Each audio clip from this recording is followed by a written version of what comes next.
Parfois je suis vos statuts. Que le Seigneur vous bénisse. Donc aujourd'hui, on va aborder ce thème, bien-aimé Gisela Bineta, bien-aimé Serge, Paï Serge Vieux-Colo, Zélote. Je vais prier le Seigneur pour faire la lecture de ce soir. Nous te bénissons, l'homme de Galilée, parce que tu es avec nous.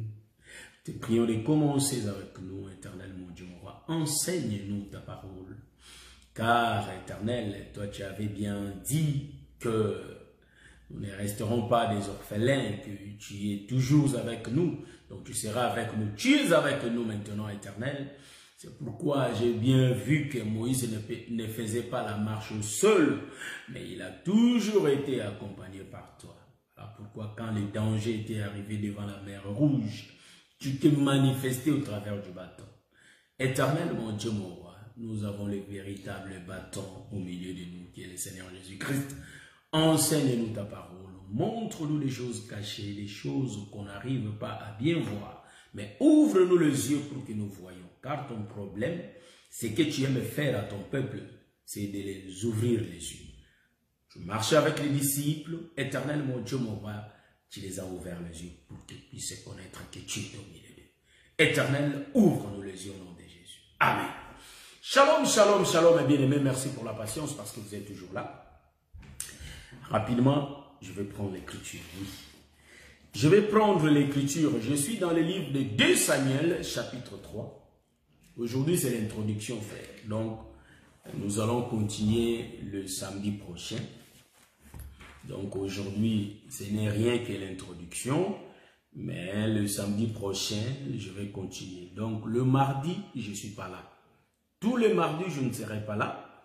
Donc, je crois il y a le frère Yannick, l'apôtre Yannick, je crois bien qu'il va prendre les relèves du mardi, Christ Yalélo, et moi, vu mon emploi du temps, cela ne permet pas, donc lui va prendre le mardi et moi, je reste que le samedi avant le docteur Adélard. Mais aujourd'hui, le docteur, je crois, il ne sera pas avec nous, donc nous allons rester là pour essayer un peu d'éclairer ces choses. 2 Samuel chapitre 3, nous allons commencer au verset 20, je crois, ou soit nous allons, oui, commencer au verset 21, on commence, on lit au nom de Jésus. Abner dit à David, je me lèverai et je partirai pour rassembler tout Israël vers mon Seigneur le roi. Ils feront alliance avec toi. Ça, c'est Abner qui parle. Mais nous parlons le mouvement de Joab. Vous voyez? Donc, c'est ça. Mais je commence au verset 19. Abner parla aussi à Benjamin et il alla rapporter aux oreilles de David à Hébron ce qu'avait résolu Israël et toute la maison de Benjamin. Il arriva auprès de David à Hébron, accompagné de 20 hommes. 20 hommes, et David fit un festin à Abner et à ceux qui étaient avec lui. Abner dit à David, je me lèverai et je partirai pour rassembler tout Israël vers mon Seigneur le roi. Ils feront alliance avec toi et tu régneras entièrement selon ton désir. David renvoya Abner qui s'en alla en paix. 22. Voici Joab et les gens de David rêvèrent d'une excursion et amenèrent avec eux un grand butin. Abner n'était plus auprès de David à Hébron, car David l'avait renvoyé et il s'en était allé en paix. Lorsque Joab et toute sa troupe arrivèrent, on fit à Joab ses rapports. Abner, fils de Ner, est venu auprès du roi, qui l'a renvoyé et il s'en est allé en paix. Et Joab se rendit chez le roi et dit, qu'as-tu fait? Voici Abner est venu vers toi. Pourquoi l'as-tu renvoyé et laissé partir? Tu connais Abner, fils de Ner. C'est pour te tromper qu'il est venu. pour épier tes démarches et pour savoir tout ce que tu fais. Et Joab, après avoir quitté David, envoya sur les traces d'Abner des messagers qui les ramenèrent depuis la citerne de Sira. David n'en savait rien. Lorsque Abner fit de retour à Hébron, Joab les tira à l'écart, au milieu de la porte, comme pour lui parler en secret. Et là, il le frappa au ventre et le tua, pour venger la mort d'Azaël son frère. Amen.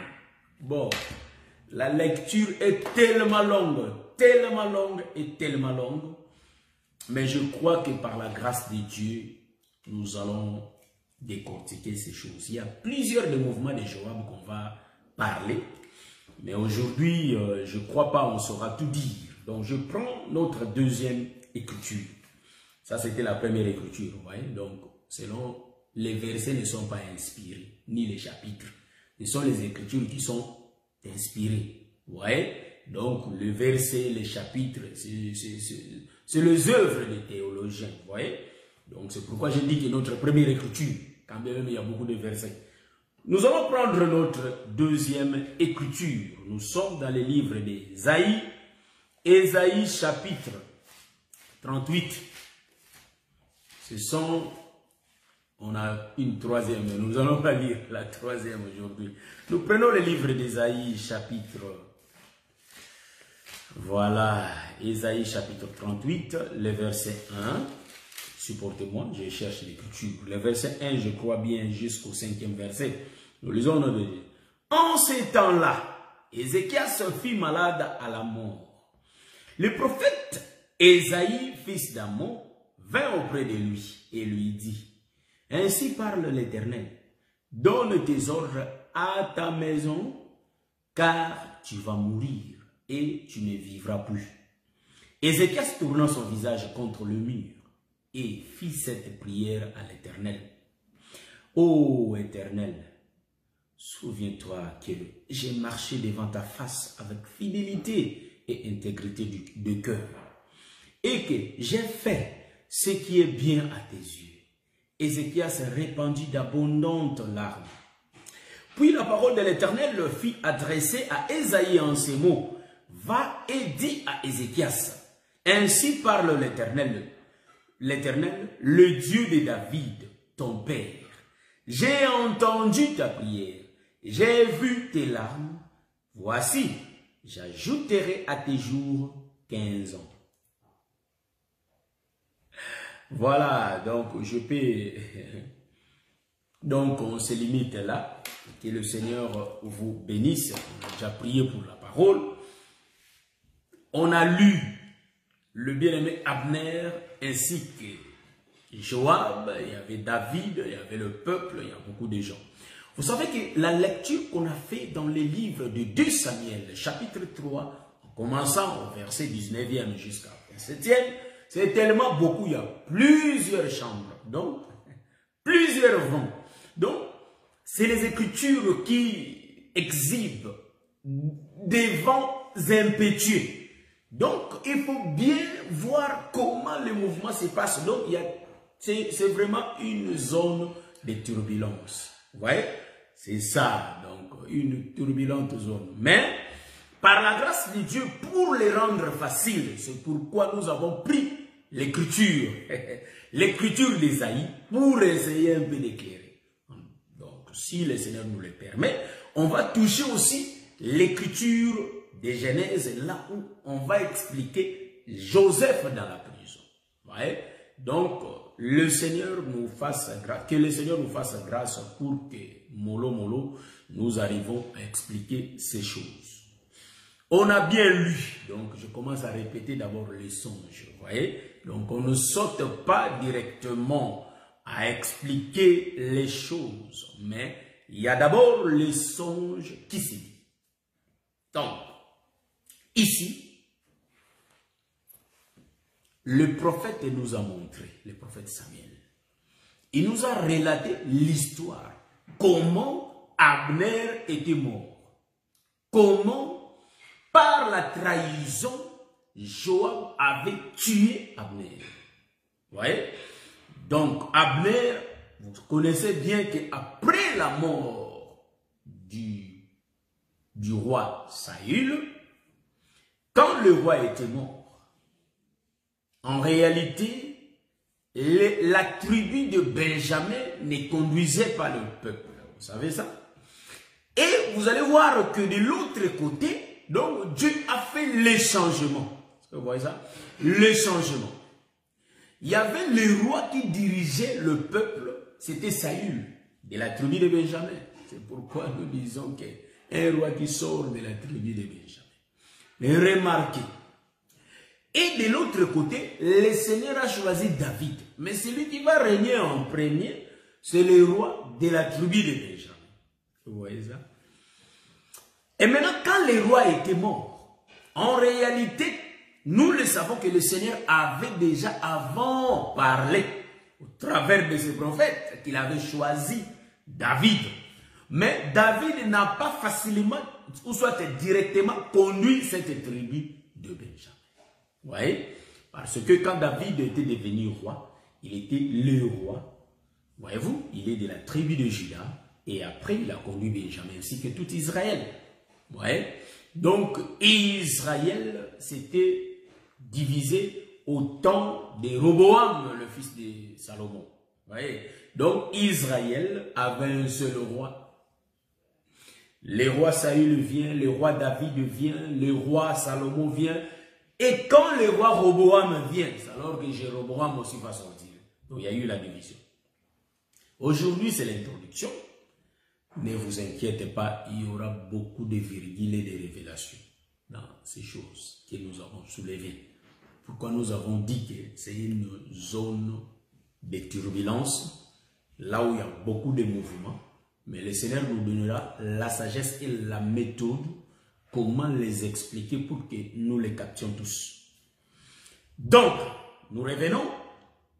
Maintenant, le général de l'armée de Saül était bien Abner. Je répète l'écriture.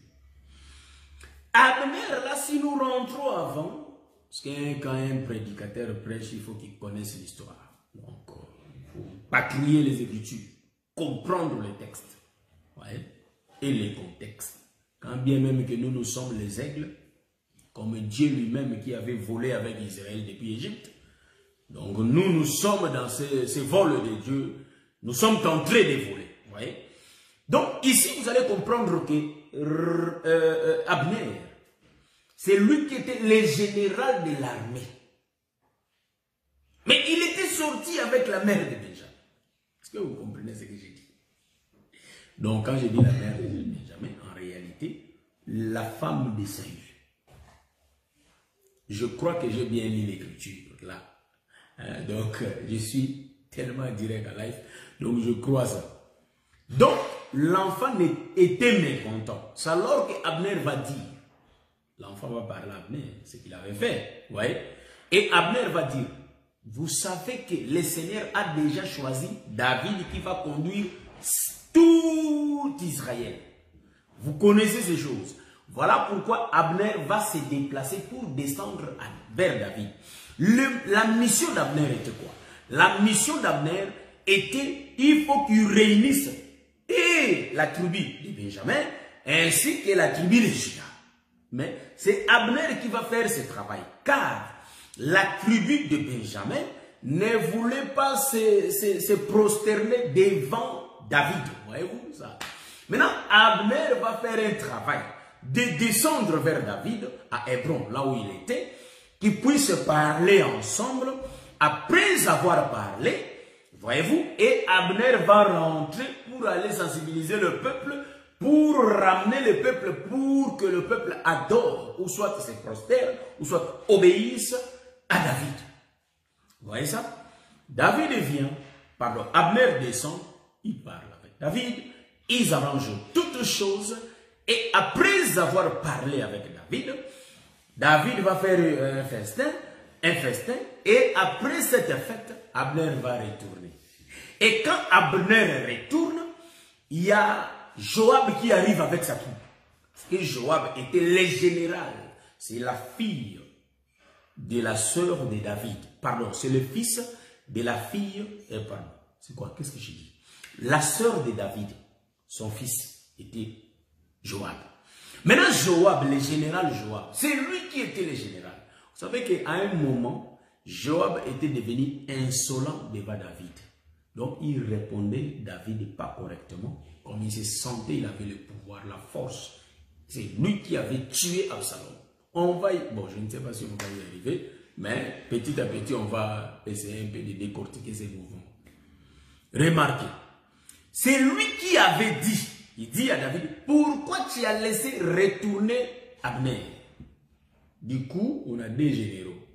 Donc, on a le général de David qui est Joab et le général de Saül qui est Abner. Ouais. Maintenant, Joab va manœuvrer pour qu'il puisse tuer qui? Abner. Vous voyez ça? Donc, c'est un peu ça. C'est que je dis qu'on va répéter d'abord l'écriture avant qu'on puisse voler. Vous voyez? Et de l'autre côté, c'est clair. C'est là où nous avons dit que l'écriture d'Ésaïe est facile. Vous allez comprendre que Dieu envoie le prophète Ésaïe. Le prophète Ésaïe descend là-bas dans la maison d'Ézéchias. Quand le prophète Ésaïe descend, et quand le prophète annonce la mort, le prophète dit au roi, en tout cas, en réalité, donne des prescriptions à ton peuple, car tu vas mourir. Vous voyez? Tu vas mourir. Et le prophète sort. Là où il était, il tourne vers le mur. Il commence à prier. Est-ce que vous savez ça? Est-ce que vous voyez ça? C'est ça. Vous avez ça, vous voyez ça? Et le roi prie le Seigneur. Il commence à montrer tout ce qu'il a fait pour Dieu. Vous voyez? Et après avoir fini, il n'a même pas fini la cour royale. Le Seigneur fait retourner Ésaïe chez Ézéchias. Va lui dire. Maintenant il vient, il annonce la vie. Pas au travers des pharaons. Parce que nous allons prendre 3 autoroutes, nous allons marcher avec ça. Mais il y aura des 4e, 5e, 6e, 7e, 8e avec le temps, quand le Seigneur va nous le permettre. Je salue ma soeur Ella Toumba, mon bien-aimé Benjamin Toabilanga, que le Seigneur vous bénisse. Vous voyez, donc nous sommes en train de donner d'abord le songe. Maintenant, moi j'ai dit, l'écriture d'Abner, c'est une zone turbulente, si bien que ça, je réserve ça pour le samedi prochain. Quoi, je vous ai dit, je reste que les samedis. Donc, on va continuer les samedis comme d'habitude. Le mardi, je ne serai pas là. Donc, c'est réservé à notre bien-aimé, le fils d'Aaron, pour les exhortations, les enseignements. Et voilà, c'est un peu ça. Et maintenant, ici, nous avons relaté le songe. Et maintenant, bien-aimé, nous allons essayer un peu de donner quelques révélations. Et puis, nous allons descendre. Vous voyez? Nous allons descendre parce que vous voyez que le Seigneur nous fera la grâce le samedi, on va y revenir. Donc, soyons branchés, soyons connectés. Je prends l'écriture. Je reprends l'écriture. En ces temps-là, Ézéchias fut malade. Vous savez que Ézéchias était malade. Donc nous comprenons que la maladie d'Ézéchias, je commence à monter, hein, vous allez me pardonner. Supportez-moi, moi je monte, je monte. C'est pourquoi j'avais dit que je prépare l'écriture comme un avion, je monte. Quand je monte, que le Seigneur me fasse grâce pour que je descende. Voilà, c'est un peu ça. Donc, en ces temps-là, donc c'est un temps où il était là. Vous voyez? Supportez, j'ai un problème d'internet, quand ça bug un peu, il faut rester toujours connecté parce que avec le temps, ça va aller. En ces temps-là, donc nous comprenons que nous ne sommes pas dans l'éternité, mais c'est dans le temps. En ces temps-là, il y a Ézéchias qui est malade. Donc la maladie d'Ézéchias, le frère Paul nous en donne l'explication. Il dit que le salaire du péché, c'est la mort. Donc nous comprenons que la maladie entraîne la mort. Est-ce que vous voyez ça? C'est pourquoi le prophète va venir annoncer la mort, mais la personne n'était pas encore morte. Est-ce que vous voyez ce que je suis en train de voir? Donc, la personne souffre, la personne est malade, mais Esaïe vient annoncer que la personne va mourir. Donc, nous lions la maladie, tout comme ça peut être guéri, et tout comme ça peut amener à la mort. Voyez-vous ce que je dis? Voilà. Donc, ici, vous allez comprendre que Ézéchias était le chef de la maison. Nous parlons du palais d'Ézéchias.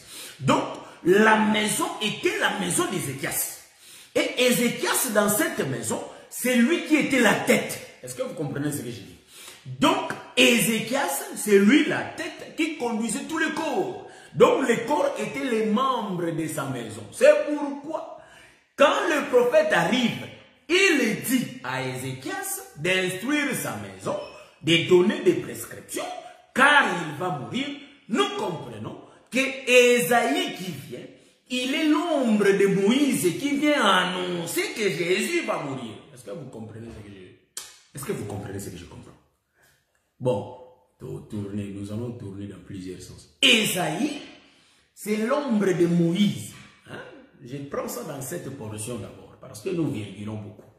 Voyez-vous que nous allons donner plusieurs photos. Nous n'allons pas faire une seule photo. Donc la photo, c'est une seule révélation. Non, mais nous allons tourner. Nous prenons d'abord. C'est pourquoi j'ai dit que je vais le dire tout doucement. Je salue ma soeur. Ma soeur est Honorine Kousselana, que le Seigneur vous bénisse. Donc, Yaya, que le Seigneur te bénisse. Donc, ici, vous allez comprendre que Ésaïe qui vient annoncer, il est l'ombre de Moïse qui vient avant annoncer la mort. Pourquoi? Parce que l'Écriture nous dit dans les livres de Jean chapitre 1, le verset 17, l'Écriture dit ceci. La loi a été donnée par Moïse. Donc, nous comprenons que la loi, c'est le premier message qu'un prophète apporte. Donc, c'est le message de la loi. Donc, c'est lui qui amène ce message. En réalité, c'est Moïse. Donc, Ésaïe qui vient, il est l'ombre de Moïse. Est-ce que vous comprenez ça? Il est l'ombre de Moïse qui annonce la mort. Hein? Bon, ici, je me réserve un peu seulement. Un peu seulement. Hein? Je me réserve un peu. Est-ce que vous voyez ça? Pour pas qu'ils aient lui. Parce que nous allons entrer dans les jardins. Ça, c'est sûr. Nous allons aller là-bas, fouiller un peu ce qui s'était passé là-bas. Parce que les mouvements, tous les mouvements, vous voyez que dans tout ce que je prêche, je rentre dans les jardins. Pas dans tout, hein. Beaucoup des enseignements, nous rentrons dans les jardins. Le messager qui vient annoncer la mort à Ézéchias, nous comprenons que c'est Moïse. Pourquoi Ésaïe est l'ombre de Moïse? Ésaïe, c'est le messager. Mais quand il amène à Ézéchias le message de la mort. Donc, Ésaïe, il regroupe tous les prophètes de l'ancienne alliance en lui pour aller annoncer au roi. Vous savez que Ésaïe réunit tous les prophètes de l'ancienne alliance en lui pour aller annoncer au roi Ézéchias. Jésus-Christ était roi. Est-ce que vous voyez ça? Donc, Ézéchias qui est roi, il est l'ombre de Jésus qui est le roi. Ouais. Donc, Jésus, il est un prédicateur. Mais il y a Moïse qui dit à Jésus, toi tu vas mourir. Voyez-vous? Donc, nous disons que le frère Paul nous dit que le salaire du péché, c'est la mort. Mais vous allez me poser la question. Donc, mais Jésus n'a pas péché. Hein? Donc, mais le salaire, suivez-moi l'autoroute. Le salaire du péché, c'est la mort. Mais les dons gratuits de Dieu, c'est la vie éternelle. Mais prenons l'écriture, la partie A. Le salaire du péché, c'est la mort. J'ai bien expliqué. Hein? C'est pourquoi j'ai dit ça. Donc, nous, quand nous disons des choses, c'est que nous voyons quelque part. Donc, étant de voyants de quelque part, donc nous allons voir dans les jardins. Vous voyez ça? Donc, celui qui était le roi dans les jardins, en réalité, c'est Adam qui est le roi. Dieu lui a confié la responsabilité. Donc, Adam, c'est lui qui est le roi dans les jardins. Et Adam dirigeait les animaux. Est-ce que vous voyez ça? Donc, Adam, c'est lui qui était le chef. C'est lui qui conduisait le peuple. Mais remarquez, Ézéchias aussi, c'est lui le roi. Or, le véritable roi, c'est le Seigneur Jésus-Christ. Voilà pourquoi, quand il était mort, la Bible dit que Pilate a écrit, celui-ci, il est le roi des Juifs. Ouais, quand ils ont réclamé, il a dit, non, ils sont venus dire que ce qui est, Pilate a dit, ce qui est écrit. Voyez-vous? C'est pourquoi, bien aimé, disons d'abord Amen à l'écriture. Après avoir dit Amen à l'écriture, c'est alors que nous allons voler. Donc, on ne vole pas, hein? On ne peut pas voler si on n'a pas les pistes, ma soeur Kenbo Dindonga. Est-ce que vous voyez ça? Donc, ici, nous expliquons des choses cachées. Nous expliquons des choses cachées. Vous voyez? Donc, ici, il n'y a que des révélations. Remarquez, c'est la grâce que le Seigneur nous a faite. Donc, remarquez, je suis en train de prendre la tête. Hein? Vous voyez ça? Donc, la tête de la maison, du palais royal, était Ézéchias. Maintenant, le Seigneur promet la mort à Ézéchias. Donc, la tête là, on vient demander à Jésus, on vient poser la question à Jésus, parce qu'il y avait des gens qui le suivaient, on lui pose la question. Jésus dit, vous voyez que, en réalité, les oiseaux ont des nids, hein? Les renards ont des tanières, mais le Fils de l'homme n'a pas là où poser sa tête. Vous voyez? Donc, quand je dis que le Fils de l'homme n'a pas là où poser sa tête, la tête ici, il ne faut pas comprendre que comme les gens disent, hein, on prend ça dans la doctrine, la lettre, là où dormir nous hommes. Mais Jésus était un prophète. Donc quand il parlait de la tête, tout Jésus est la tête. Hein, Jésus était un monstre qui marchait. Ouais, un fantôme, un monstre qui marchait. Bon, comprenez mes expressions. Hein, parfois, moi, vous allez m'excuser. Pourquoi je l'ai dit?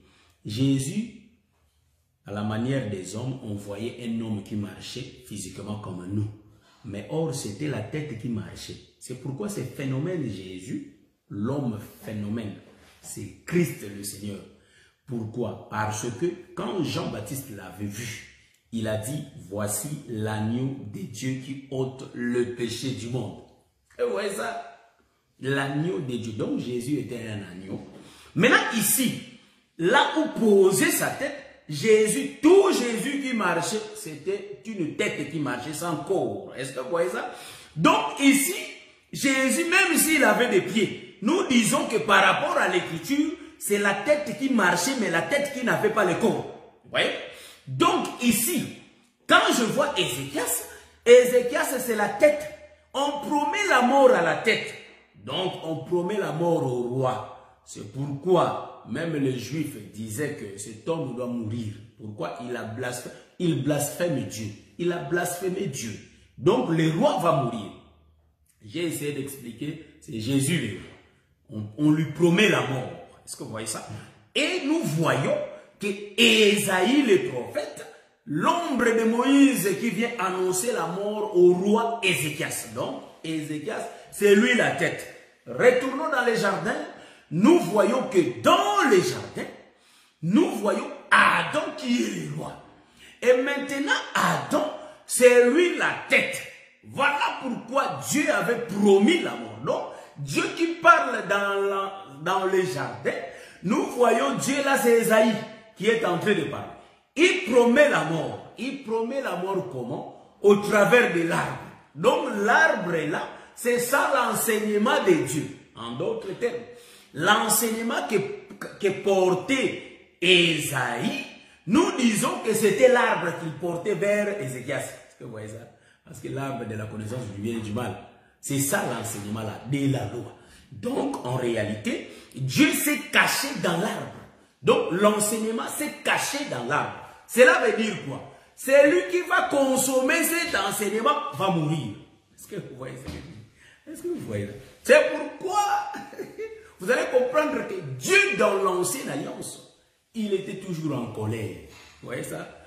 Est-ce que... Bon, je ne sais pas si vous comprenez ce que je dis ou soit. Là, je vais vraiment le clouer. Bien le clouer là. Je répète, pour dire quoi? Pour dire que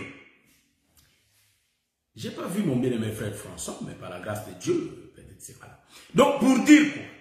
Pour dire que Dieu dit à Isaïe d'aller annoncer la mort. Il mourra. Non, la mort, c'est tout un message. Isaïe, c'est tout un message. J'ai bien décortiqué que le message là, c'est la loi. Vous voyez ça? Parce que le frère Paul nous dit bien, si on connaît la transgression au travers de la loi, voyez-vous? Donc en réalité, quand on annonce la mort, parce que le péché a été constaté quelque part, c'est pourquoi nous disons qu'ici, Dieu veut faire mourir les rois. Il va faire mourir les rois. C'est pourquoi vous allez voir, même Pharaon va mourir pour que Joseph ait la place. Hein? Donc Pharaon était mort. Donc, on va venir les expliquer. Nous allons voir la mort de Pharaon. Vous voyez? Toujours dans cet enseignement. Remarquez, aujourd'hui nous disons l'introduction, mais on est en train déjà de voler. Remarquez, dans les jardins, Adam c'est la tête, comme j'ai expliqué, Christ c'est la tête. Car Christ c'est le second Adam. Voyez-vous ça? Donc, Adam, le premier Adam, c'est lui qui est la tête du jardin. Et sa maison, c'est le jardin. C'est pourquoi Ézéchias aussi, c'est lui qui est la tête. Et sa maison, en réalité, c'est le peuple qui habite. Les gens qui habitent le palais royal. Mais il ne peut pas partir comme ça. Il faut qu'il puisse instruire le peuple. Est-ce que vous voyez là où je suis? Donc, en d'autres termes, nous voyons que celui qui prophétise les premiers, c'est Ésaïe qui est l'ombre de Moïse, qui amène la loi d'abord. Et quand Ézéchias va commencer à parler à sa maison, nous comprenons que Ézéchias porte le costume de Jésus. Donc, il est l'ombre de Jésus qui va instruire sa maison. Donc, c'est le deuxième message. Est-ce que vous voyez ça? Donc, du coup, nous avons deux messagers. Le premier messager vient annoncer la mort au deuxième messager, mais le deuxième messager va instruire sa maison. Ça, c'est Jésus et Moïse. C'est pourquoi nous disons qu'il faut être attentif dans ces choses. Vous voyez, toutes les Écritures rendent témoignage de Jésus, mais sauf que nous avons beaucoup de couloirs dans cette maison. Donc, le palais royal de Salomon a plusieurs couloirs. C'est pourquoi, c'est-à-dire, la même Écriture peut être interprétée même 25 façons. Vous voyez ça? C'est ça la révélation. C'est pourquoi on dit que, en réalité, Dieu ne peut pas tarir dans ses enseignements parce que il donne la révélation, il donne la prophétie. Vous voyez ça? Suivez l'autoroute que je suis en train de marcher. Je suis en train de parler de la mort de la tête. Hein? La tête. Maintenant, la tête là, dans les jardins, vous allez remarquer que Adam était la tête. Dieu promet la mort. Il dit que le jour où tu en mangeras, donc il va manger quoi? L'arbre de la connaissance du bien et du mal. Donc c'est ça le message. En d'autres termes, Adam c'est Ézéchias, frère. C'est Ézéchias. Nous sommes en train de parler les mouvements de Joab. J'ai bien dit que c'est une place, une zone turbulente. C'est pourquoi j'ai pris cette écriture. À partir de cette écriture, quand je vais commencer à toucher Abner, on aura la lumière. Parce qu'Abner a fait plusieurs mouvements. Remarquez. Vous allez remarquer que Adam la tête et Adam, on lui promet la mort. Le jour où il va consommer l'arbre. Vous voyez ça? Donc nous comprenons que la consommation de l'arbre entraîne la mort. Donc Adam, du fait qu'il a entendu ce message, il était déjà mort. Est-ce que vous voyez ça? Donc il a consommé déjà la loi. Donc du fait qu'il a entendu ça, nous disons que l'oreille c'est la bouche. Donc, Dieu, au temps de la colère, il pouvait que frapper Adam. Mais l'écriture, on va le donner même le samedi prochain. Parce que Dieu, au temps de la loi, il était en colère. Dieu ne rigolait pas. Dieu était toujours en colère. au temps de la loi. Mais remarquez, maintenant, je vais essayer un peu d'aller voir là où l'Écriture nous dit dans le livre des Colossiens que Jésus est la tête du corps. Voyez-vous? Il est la tête de l'Église, la tête du corps. Donc la tête là, c'est Jésus. La tête là, c'est Adam. La tête là, c'est Ézéchias. Est-ce que vous voyez ça? La tête là, c'est Abraham. La tête, c'est David. La tête, c'est Joab. Là-bas, ça va tourner à mort. C'est pourquoi je ne touche pas ça encore. Remarquez, il y a un enfant qui va pleurer. Le prophète, pardon, il y a un enfant qui va crier. Ma tête, ma tête. Ça, j'ai béni l'homme de Dieu. Ma tête, ma tête. Donc, en réalité, l'enfant souffrait de la tête. Donc, nous disons que c'est la tête qui souffre, mais toute la tête va entraîner que tout le corps soit mort. Est-ce que vous voyez ça? Maintenant, moi, je prends la tête d'Adam. Vous voyez ça? Donc, la tête d'Adam va entraîner que tout le corps soit mort. Parce que la tête, c'est Dieu qui a promis la mort à la tête. Est-ce que vous voyez ça? Donc, Dieu qui promet la mort, il parle au travers d'Ésaïe. C'est pourquoi j'ai bien démontré que Ésaïe, en réalité, c'est lui, le premier messager. Maintenant, Adam ne peut pas mourir comme ça. Il faut que Adam puisse instruire sa maison.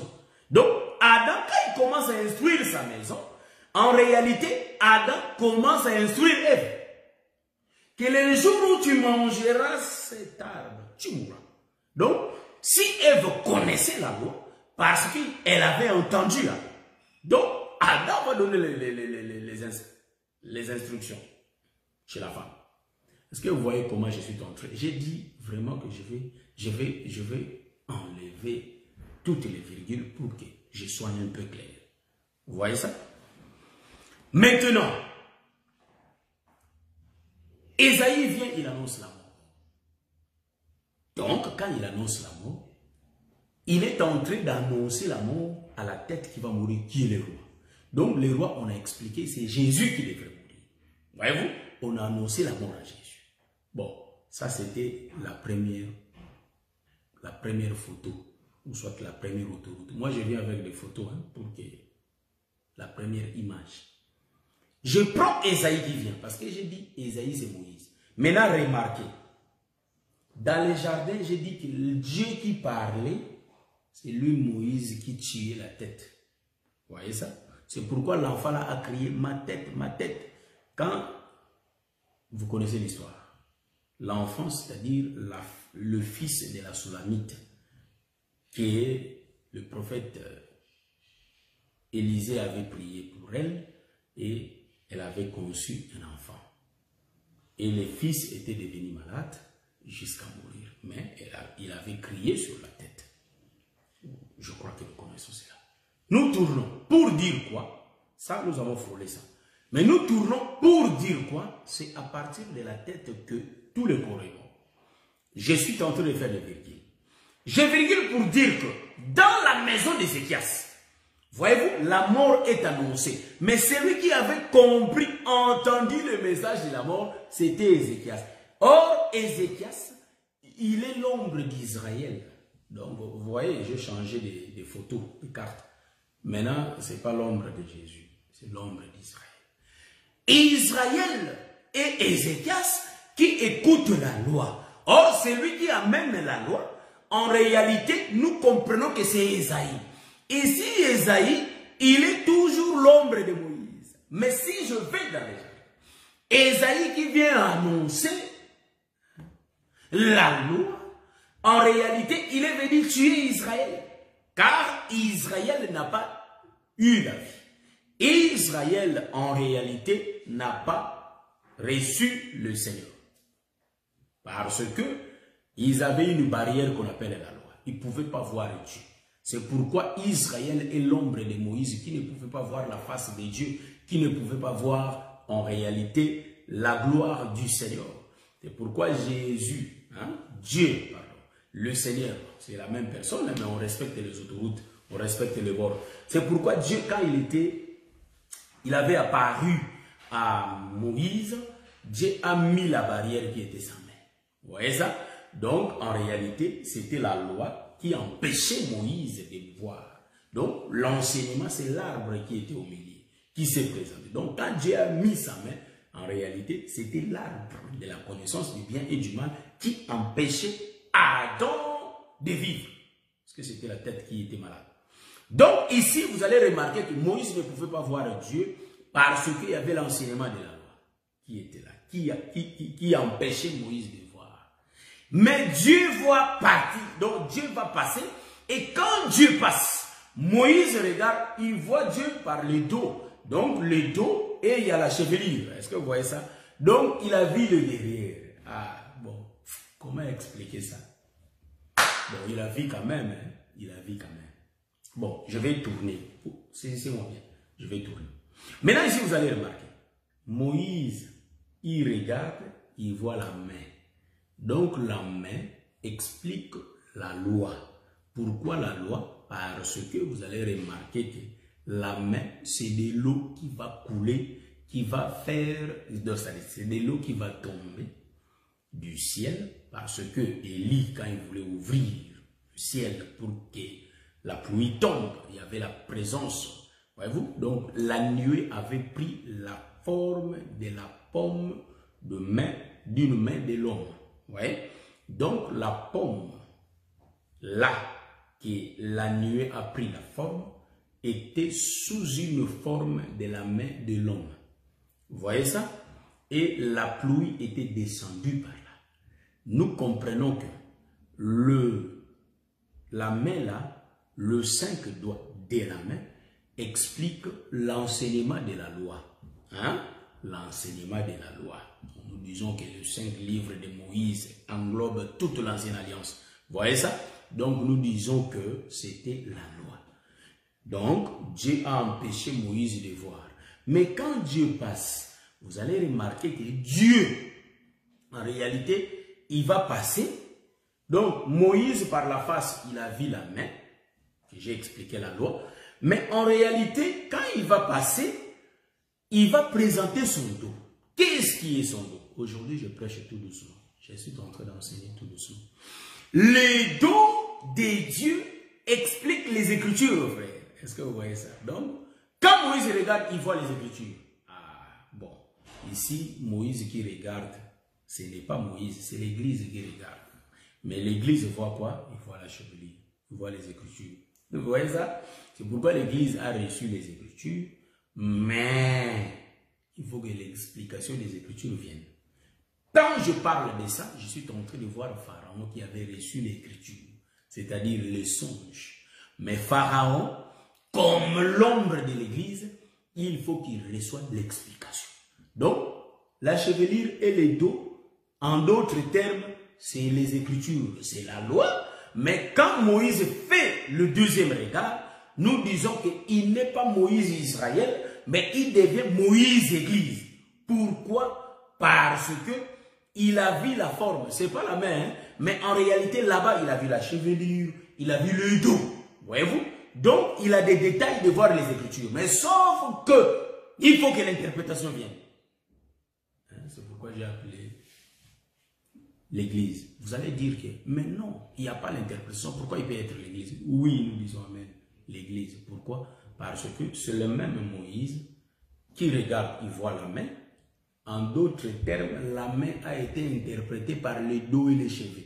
Voyez-vous, quand il a regardé, ici, Israël voit la main, mais quand Dieu tourne pour passer, nous voyons que Dieu a quitté Israël, la main a quitté Israël.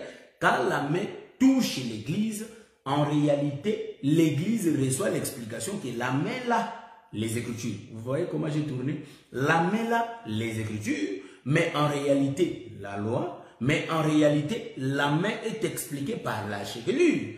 La main est expliquée par le dos. Est-ce que vous voyez ça? Ça j'aime. Pourquoi? Parce que Moïse devient l'Église. C'est pourquoi Moïse était dedans. C'est le même Moïse qui regarde, mais c'est le même Moïse qui tourne. Quand il regarde, il voit la main, Israël. Quand il tourne, il voit le dos, l'Église. Est-ce que vous comprenez ça?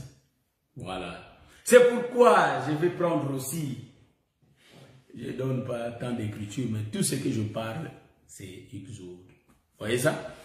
Donc nous parlons dans les Écritures. Remarquez, vous allez comprendre que Pharaon a rêvé, mais il y a l'explication qui était venue. Mais celui qui donne l'explication, c'est le dernier message. Est-ce que vous voyez ça? Jésus est en train d'expliquer les choses que nous connaissons, mais c'était juste des paraphes que Jésus est en train de soulever. Voilà, c'est un peu ça. Mais remarquez, je rentre dans l'enseignement. Remarquez, Israël, c'est un peuple qui reçoit d'abord la mort. C'est pourquoi Ésaïe, dans son premier mouvement, il avait annoncé d'abord la mort. Mais remarquez Joseph dans la prison. Hein, c'est là où il y a des turbulences. Joseph dans la prison, il avait deux peuples, donc deux Moïse. Hein. Donc Moïse qui regarde, il voit la main. Et Moïse qui regarde encore, il voit les dos. Donc Moïse a regardé deux fois. Tchac, la main. Dieu passe, il regarde, il voit quoi? Il voit les dos. La chevalier. Remarquez. Vous allez remarquer que le premier Moïse meurt. Le deuxième Moïse, il remarque qu'il y a les deux la chevalier. Donc la main est expliquée. Voyez-vous ça? Ça c'est l'autoroute. Bon, ça c'est la photo. La deuxième photo, c'est la photo de l'Afrique. La photo de l'Europe, la photo de l'Asie. Donc voilà, c'est ça. Remarquez. Vous allez comprendre que ça j'aime. Dans la prison, Joseph, je suis en train de toucher Joseph. Joseph, au lieu de commencer à donner la mort, Joseph vient annoncer la vie. C'est pourquoi nous disons que la force du ministère, c'est de lier les Écritures qui n'ont rien à voir, même qui se contredisent.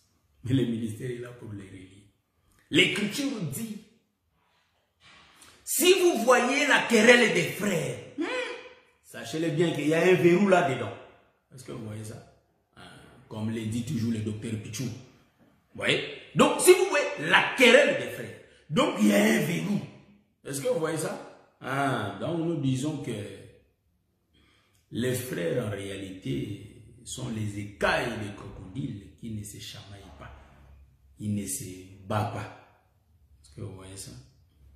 Pourquoi, quand il y a eu la contradiction israélite et israélite qui se battaient, mais ils étaient en Égypte, vous voyez ça? Moïse leur avait dit, vous êtes des frères, ouais, vous ne pouvez pas battre. Ils ont compris, c'est toi Jésus, il faut qu'on te tue. Parce que les frères avaient l'enseignement de Moïse, vous voyez ça? Mais remarquez ici, le frère ne peut pas se battre, le frère ne peut pas avoir de problème au milieu d'eux. Mais remarquez, quand l'autre va venir, comment dirais-je, quand Joseph va venir, Joseph annonce d'abord la vie. Ah, j'aime Joseph là dans la prison. Joseph, au lieu de commencer à annoncer la mort, Joseph annonce d'abord la vie. Ça, j'ai aimé. Joseph qui annonce la mort. L'homme, hein? Ça j'aime, en tout cas j'aime ça. L'homme qui dit son songe et on explique que son songe, ça donne la vie. Et automatiquement, l'autre est attiré de dire aussi son songe. Du coup, on avait deux songes. Voilà pourquoi Joseph va avoir deux songes. Mais remarquez, ça dépend du pays des songes, vous voyez. Donc, Joseph va avoir deux songes. Et remarquez ici, l'explication du premier songe donne la vie. Ah, donc, le langage du prophète Joseph commence à donner la vie. C'est pourquoi quand je rentre dans la création, je vois que Dieu commence d'abord à donner la vie. C'est pourquoi il y a eu un soir et il y a eu un matin. C'est fini le premier jour. Est-ce que Dieu est en train de contredire la réalité? Non. Nous allons donner l'explication. Et si nous rentrons, Ésaïe nous explique d'abord la mort. Mais remarquez, Ésaïe qui explique d'abord la mort, que la tête va mourir. En réalité, Ésaïe ne se contredit pas avec Joseph. Bon, je vais les relier. Hein? Ça, je n'ai pas encore. Nous sommes en train d'expliquer des mouvements, Hein? Donc, je vais les relire rapidement. Je crois que par la grâce de Dieu, je vous laisse avec, vous voyez que la viande à la bouche, pour que le samedi prochain, quand on vient avec cet enseignement, pour que nous ayons, papa, que les Seigneur vous bénisse, mon bien-aimé Gisèle Minueta. Je suis, vous allez m'excuser, je suis un homme de Dieu, mais en réalité, j'ai mes sources, c'est-à-dire mes origines. D'habitude, dans nos origines, dans notre vie de tous les jours, on est habitué à appeler par rapport au respect. Hein? Je prends la nature. Les hommes de Dieu, nous disons comme ça, oui, nous disons Amen. Mais, nous disons frères et sœurs. Mais, par rapport à nos origines, ouais, donc on est habitué à dire papa, maman. Donc, c'est pas mauvais. Donc, supportez-moi pour cette faiblesse. Pas mauvais.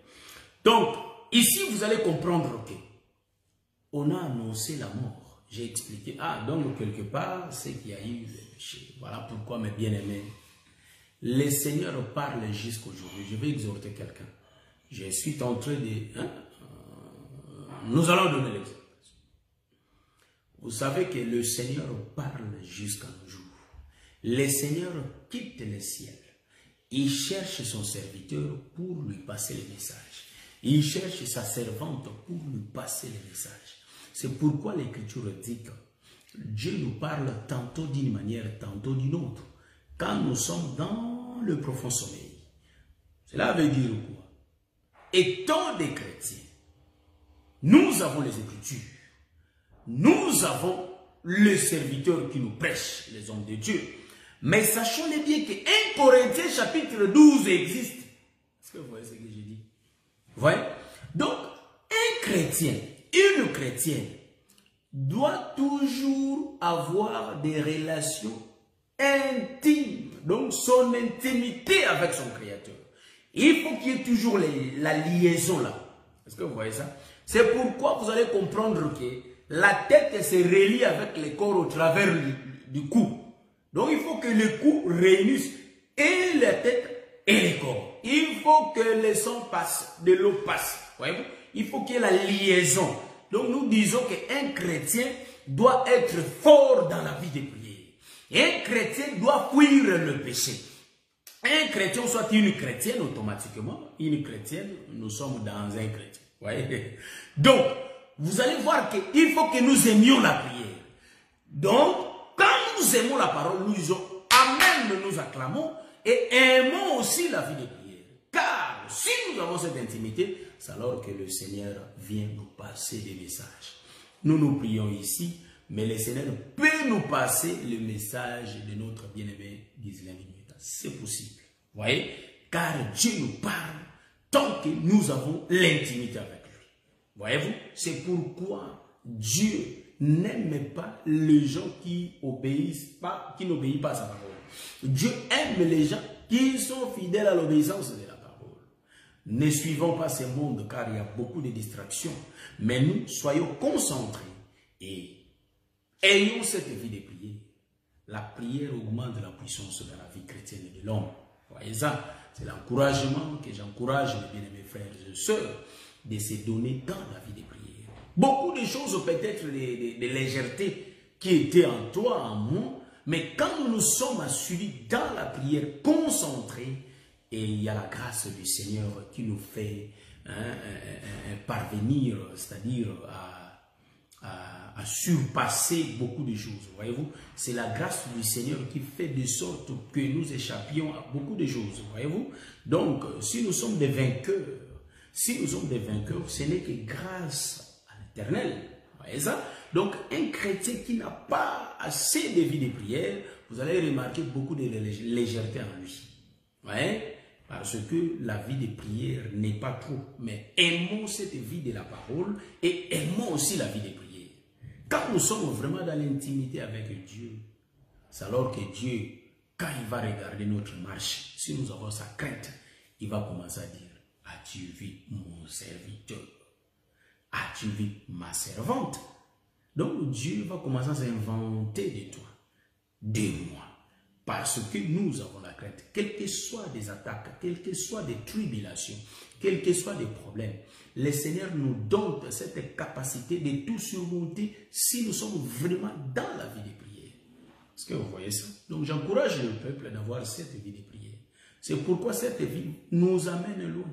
Même si nos yeux étaient fermés, du fait que nous restons à écouter l'évangile, à aimer la parole et à aimer la prière. Vous voyez ça? Car la parole marche en pair avec la prière. La parole nous donne la connaissance, la parole nous sauve et la prière nous donne la puissance. Vous voyez ça? Donc un chrétien qui prie beaucoup, c'est un chrétien qui est rempli de la puissance. Vous voyez ça? Donc l'enseignement nous montre comment prier, comment marcher devant ce Dieu. Et si nous appliquions, ça dit, si nous appliquons ces choses, en réalité, bien aimés, nous allons sentir un grand changement. C'est pourquoi j'ai dit qu'il y a d'autres étapes, même si le Seigneur nous dit, en réalité, automatiquement, quand on est assidu à la prière, ça nous donne l'humilité. Automatique, ça vient.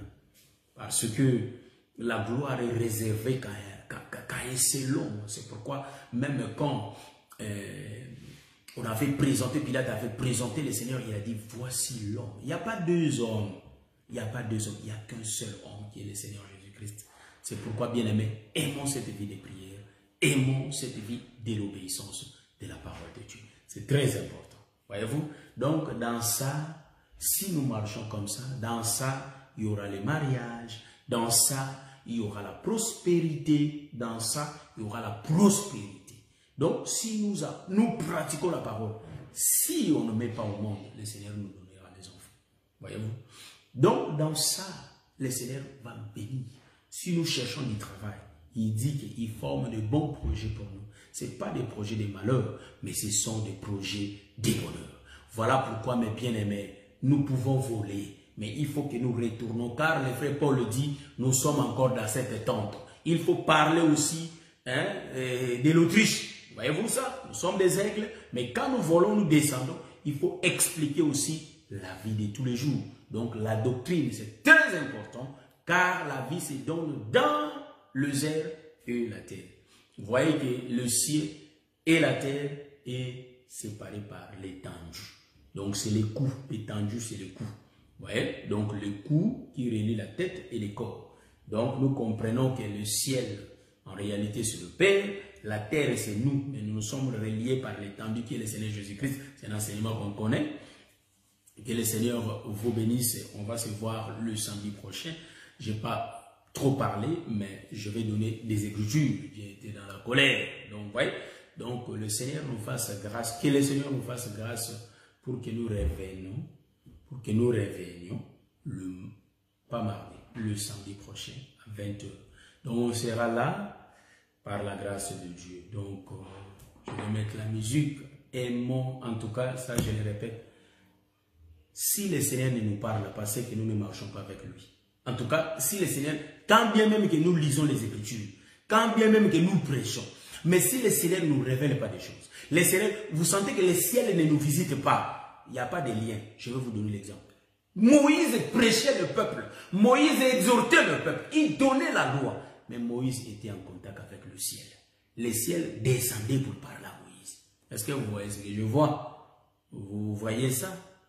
Hein? Donc, je peux dire que à un moment, Paul parlait.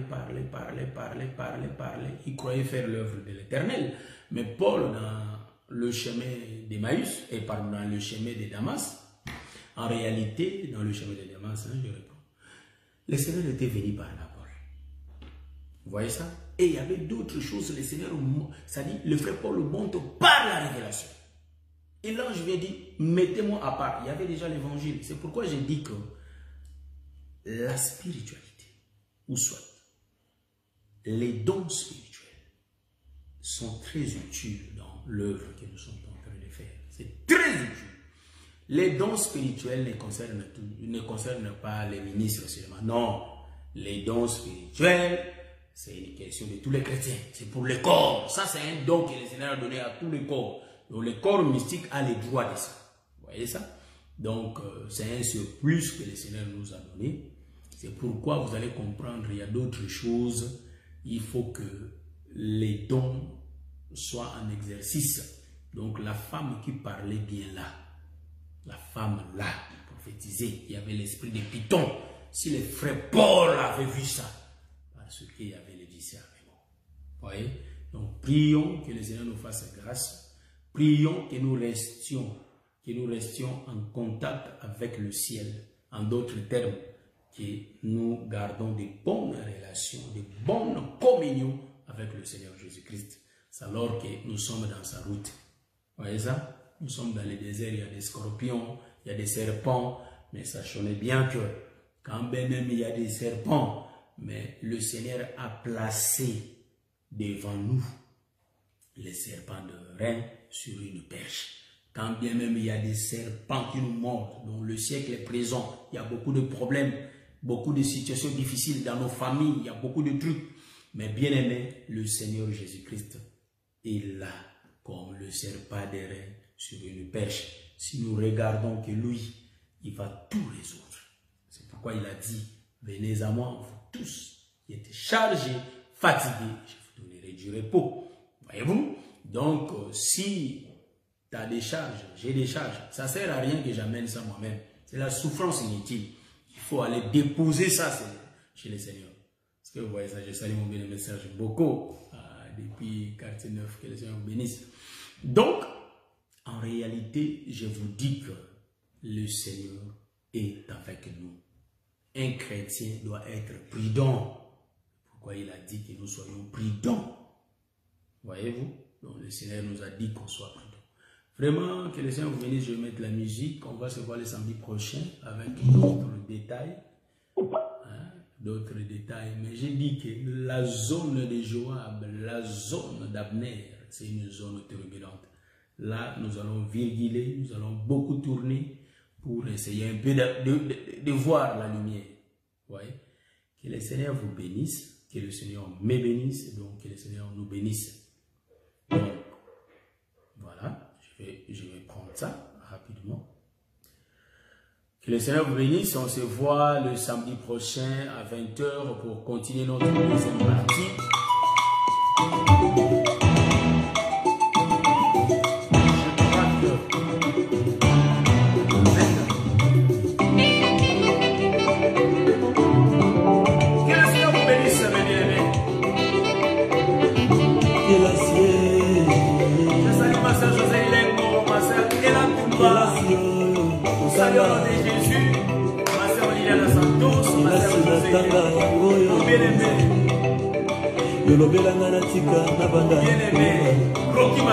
Évangile éternel, nyonso ekoleka, mituka ekoleka, mapango ekoleka, mapango ekoleka, sango malamu na yo kutikala seko, Zambe na banji na mitu otiki banaku, biso totiki misa, totiki nyonso pona yo, okozuwa nini, okozuwa nini. Galopé, voilà, c'est ce que j'ai recueilli. Sœur, qu'est-il été pour que le Seigneur vous bénisse? Qu'il vous bénisse. Matthieu 19, verset 19, et Luciga, le voyant moto à l'Ibosote, Otura, boy, Petero, Peatura, Totiki Bangako, Biso Totiki Misala, Totiki Nosopole, Yokozuani. C'est ça qu'on veut c'est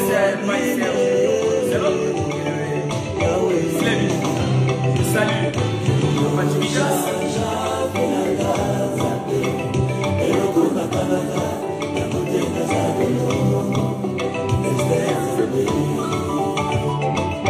Salut ma soeur, on est diamant.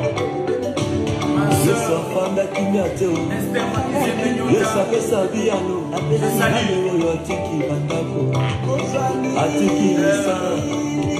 Atiki mama, atiki nyonso ponanga, nekeke oyo bakoza mokama, ekeke oyo koya bomoi na seko. Bien-aimés, je vous exhorte de suivre tous les ministres. C'est-à-dire chacun a sa grâce. Il y a d'autres choses. Il fallait que Pierre puisse écouter Paul. Mais Pierre était venu avant Paul. Donc nous disons que bien aimé, pour acquérir la connaissance, Dieu a placé 12 fils. Les 12 fils de Jacob, ce sont eux qui portaient la connaissance de Jacob en eux. Mais c'est morcelé, voyez-vous. Donc il y a dans chaque fils une portion. Cela veut dire quoi? Si vous me suivez comme ça, nous disons Amen. Et c'est encourageant. Mais sachez-le bien que j'ai qu'une portion.